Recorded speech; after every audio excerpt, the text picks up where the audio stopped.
आज फ्रेंड्स आम प्रस्तुत करवा बूंदी पूरा मीठा दुकान स्टाइल रे ही प्रस्तुत करवा पूरा इजिली आपण मैंने केमती बूंदी बन खाई पारे से रेसिपी आज आपण मानक सेयार करची। तो चलतु लेट नक रेसिपी प्रस्तुत करवा। नमस्कार, जय जगन्नाथ फ्रेंड झिली कुकिंग को आपण मानक अनेक अनेक स्वागत। तो ये मु गोटे गिना बेसन नहीं आ गोटे गिनारे पानी नहीं।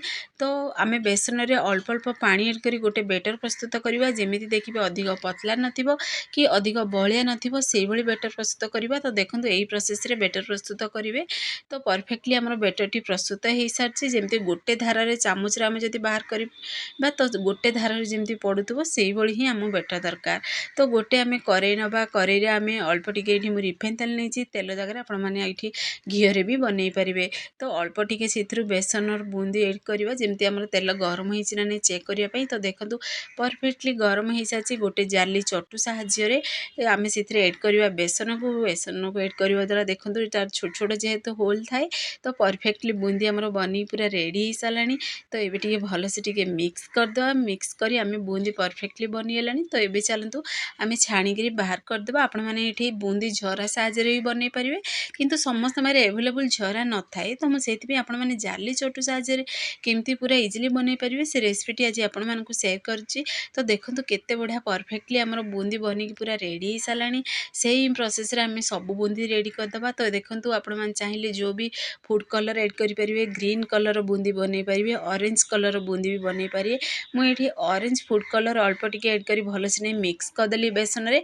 एबे आम ऑरेंज कलर बूंदी बनइबा। तो देखिए yellow colour orange colour Bundi देखिए बहुत बढ़िया देखा तो मुझे ऑरेंज कलर अल्प टिके बूंदी बनइली। तो फाइनाली बूंदी आम बनी सारा साइड रखीदे। गोटे करेई नवा करेई आम देखो परफेक्टली बूंदी बनी करेई आम ये गोटे 1.5 गिना पानी एड करवा गोटे गिना से चीनी दबा पुणी आम अलीच दबा 2टी जी आपण मैंने मीठा खाया पसंद करती से अनुसार सीरा प्रस्तुत करेंगे। तो अल्प टिके लेंबू एड करवा लेंबू एड करवा द्वारा देखिए आमर पूरा सीराटी पूरा देखिए पूरा व्हाइट भी देखा पुणी से पूरा जमीबनी माने चीनी गुड़ाक जमिकी रही ठंडा है से आम से लेंबू सब देखिए एड करेंगे सीरा रे। तो देखिए हाथ को जदि पूरा रिफाइन ऑयल भली लगुच तो जानदे परफेक्टली आमर सीराटी प्रस्तुत हो सारी। यही समय गैस फैन को ऑफ करदे। ऑफ कर सारा पर आम से एड करदे बूंदी को एड कर भल से मिक्स करदे। मिक्स करी आपको पूरा 15-20 मिनिट पर्यंत टिके आम सीरा को टिके एब्जर्व हो दबा गैस फैन को ऑफ करके ही प्रोसेस सब करेंगे।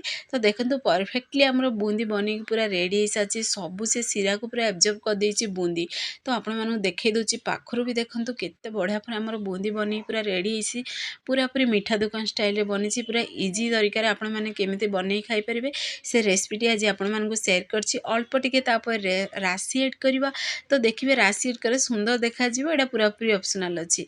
तो आपण माने घरे निश्चय ट्राई करंतु। जदि ए रेसिपी आपण मानकु पसंद आस्तिबो ताहाले सांग मानकु शेयर करंतु लाइक करंतु। चैनल जदि नुआ अछंदी ताहाले चैनल को मोर सब्सक्राइब कर दियंतु बेल आइकन को क्लिक कर दियंतु जहा फल मोर सब वीडियो नोटिफिकेशन प्रथमे आपण मानकु पहुंचीबो।